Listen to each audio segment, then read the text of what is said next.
Hello, everyone. My name is Claire Duchesne, and I am going to be discussing the remote work and how it has increased miscommunication within my working environment. So just to begin, for those that do not know, I work for Saginaw Valley State University in the admissions office. A couple of other of my colleagues are actually in this class as well. So you're going to find out a lot about the admissions office through us. But I am the West Michigan representative, so I work fully remotely out of Grand Rapids area and recruit the entire west side of the state. A couple things about this is working in a remote environment, it is a lot of independent work that presents its own unique communication challenges between leadership and employees. Most of the time, this can be resembled through delayed communication, project piling, as well as a disconnect between your director and the employees. And we'll get into a lot of this throughout the next couple of slides. So I wanted to start by diving into miscommunication and the impact that it has had, at least on me, over the last almost 2 years that I've been with the organization as a professional. So we've touched a little bit on the lack of consistent communication when working remote and how this can lead to a disconnect from the rest of the team. This can be because when you're working remotely, especially to the extent that my team is, we dictate our schedules, and that means oftentimes that I am working different hours than what other colleagues might be working. And this just comes with how our school visits are played out, as well as maybe some nighttime events. Some of us might work weekend events, so we flex the time that we work during the week to accommodate for the hours. Excuse me. It really just depends on all of our schedules. And because all of us are working at a different capacity, this makes it easy for an inconsistent amount of communication to concur within the office, leading to a disconnect between the team. Mostly there is a disconnect between the remote team just because we don't get to see each other that often, and we also don't connect probably as much as we should. There is also unclear communication that can help create uncertainty.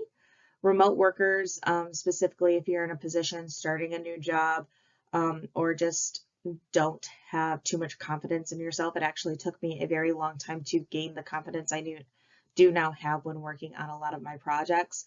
But remote workers often worry about job performance or feeling anxious in their environments, and that is because we don't have the ability to do check-ins the way that you might get to do in a normal 9-to-5 office. And this really can impact the way that we are able to work and flex our time. Also, poor communication may result in remote workers being overlooked for promotions. This is also common because we're not front-facing within the other offices. It is very easy to feel like we are being overlooked for leadership positions as they're coming available. And finally, if remote employees don't receive updates in real time, they tend to make decisions based on outdated or incorrect information. For example, the beginning of the travel season, I was going off the information that I had at the time, only to find out, I want to say in about October, that one of the statistics that I was sharing quite often had been updated. And while it wasn't a major update, it is still an update that is Googleable, I guess. And so if parents and students went to check that information and found that I was sharing wrong statistics, that's not really a look we want to be promoting through the university. Relevant course concepts that I was able to find that helped me really put together miscommunication between remote workers was the organizational communication, the exchange of sharing information between parts of the organization. This often comes because we are the admissions department. We often are receiving updates from every single office, so that way we are being kept in the know. We often refer to admissions as kind of like your one-stop shop. A lot of incoming students expect us to have the answers to everything: housing, financial aid, registration, and that's not always the case. And so it's really important for us to have a well-rounded idea of just how we are operating as a university so we can be on our utmost with information, so that way we are able to share that back with our students. The other concept I found was downward communication flow. It is extremely apparent that our hierarchy works in almost a telephone-like pattern. So the parents and the students talk to me, I talk to my director talks to her boss, and then it just goes from there, and it's back and forth without having a clear, concise conversation one-on-one. It's often a game of telephone, as I like to describe it, and a lot can get misconstrued during these conversations, and it can really be upsetting. Some effects of these problems that I've been seeing over the course of the last couple of years has been in an individual and a structural standpoint. Individuals specifically, at times leadership appears to lack empathy towards representatives. I cannot speak for all of my colleagues, but there definitely have been conversations that I've had with some of my colleagues where we feel overworked and we feel overlooked. And the best way that that can come about is during what is called our slow season. A lot of the time it is forgotten about that other representatives have different projects we're consistently working on, and our slow season is the time for us to dive into these projects and really make the changes we want to make and develop these projects into what we imagine they could be. And the best time to do that is during spring and summer, because all of fall season and most of spring we are expected to be on the road traveling. So our projects seem to get overlooked in the concept of being able to help other departments. As well as the dismissal of concerns during one-on-one time, I have often been a part of discussions where concerns were, I don't want to say tossed to the side because they were taken into consideration, but there was never true follow-up regarding them, as well as employees might feel intimidated. And so that has not been a concern too much lately, but definitely at the beginning of my time with SVSU, it was apparent that you might just not raise concerns if it comes up. In a structural standpoint, one-line communication systems are not the most effective. So we primarily talk through Teams, but like I said, most of us are on the road half the time. So it is very hard for us to be able to keep in contact, especially if we're in a very rural environment and we can't get connection to be able to contact through Teams. Most of the time we're several hours away from one another, and so it can also be hard to connect in a pressing manner. Remote staff is often excluded from decision making or planning. More times than not, I feel as though the remote team is filled in on plans going on as opposed to being asked our input. There definitely is a lack of follow through and clarity when it comes to representative proposals, as well as just following up on any of those concerns that was talked about in an individual standpoint. So some strategies for improvement that I thought might be of help in these concepts would be to follow regular communication channels, so regular visits throughout the week, really trying to implement more time together to connect. We used to do 2 meetings, and I thought that was very effective. The last year we have really gone down to 1 meeting a week, and there are times that we're busy and we don't even get to that 1 meeting.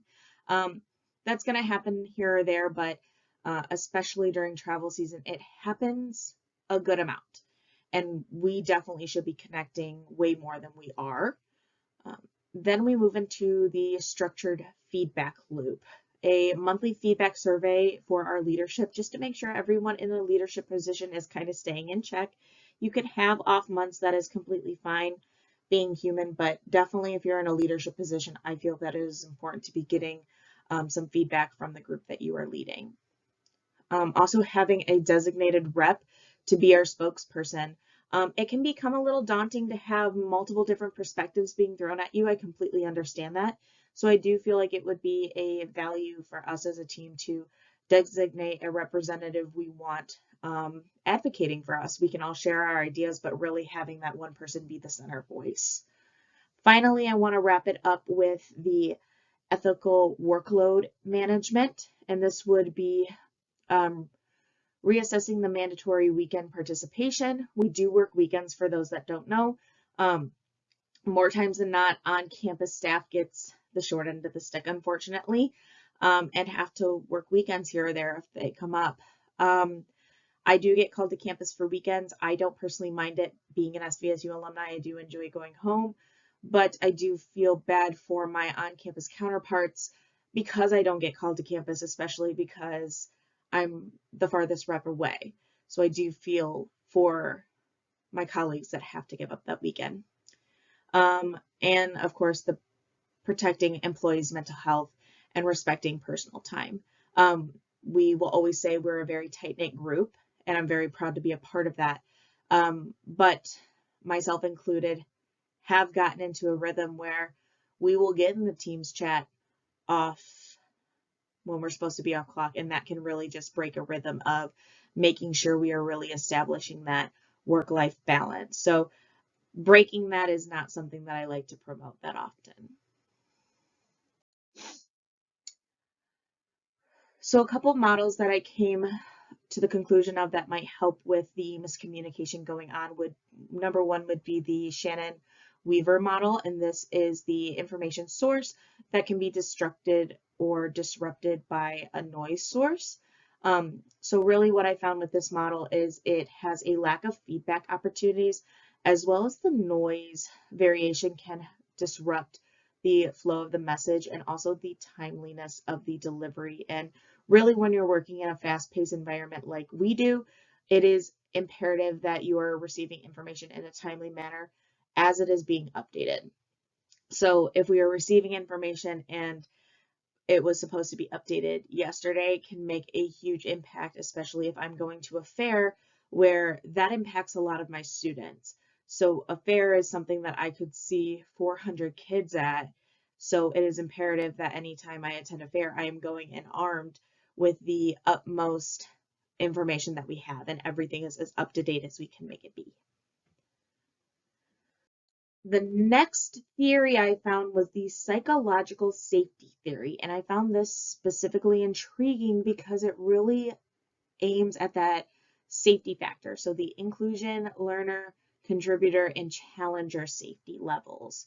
So this to me was kind of when you're starting at the job versus when you get comfortable at the job. So inclusion safety, the feeling of belonging, being included in your new environment, great.